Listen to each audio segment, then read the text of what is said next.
Saja awak ni. Oh, pergi mulut weh. Oh, tengok. Oh, tengok. Oh.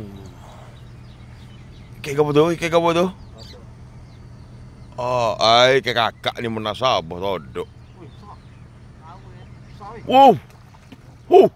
Apa you? Oh, dak. Oh. Tu. Oh. Memang jepok hari ni. Oh, boleh ngepek kek todok ni.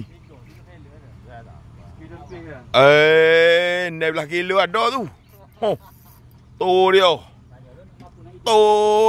Nak sabar. Oh, bagening nak sabar. Oh, bodoh ikan bodoh. Oh. Relax.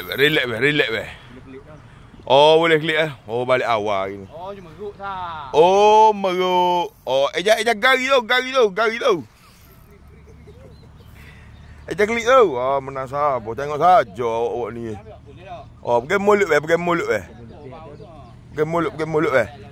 Masuk jari dalam mulut lalu. Goting ah. Masuk mulut. Gitu. Jangan. Masuk. Ya.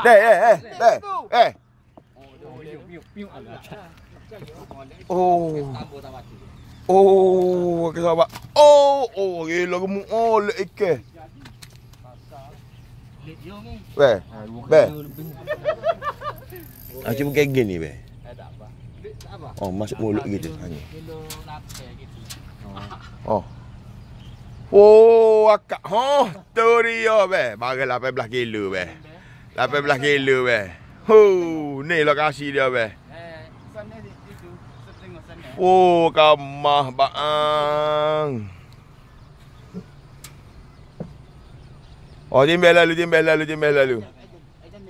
yang hidup dah. Kamu tak necak orang lah. Dua.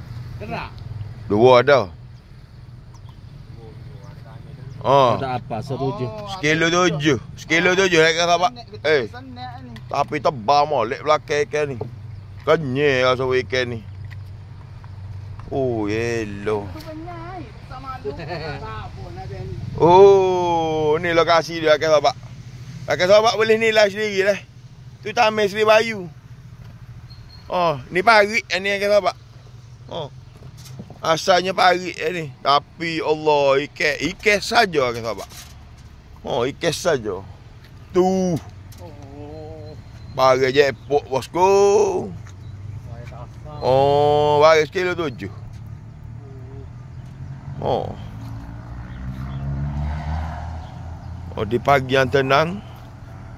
Oh.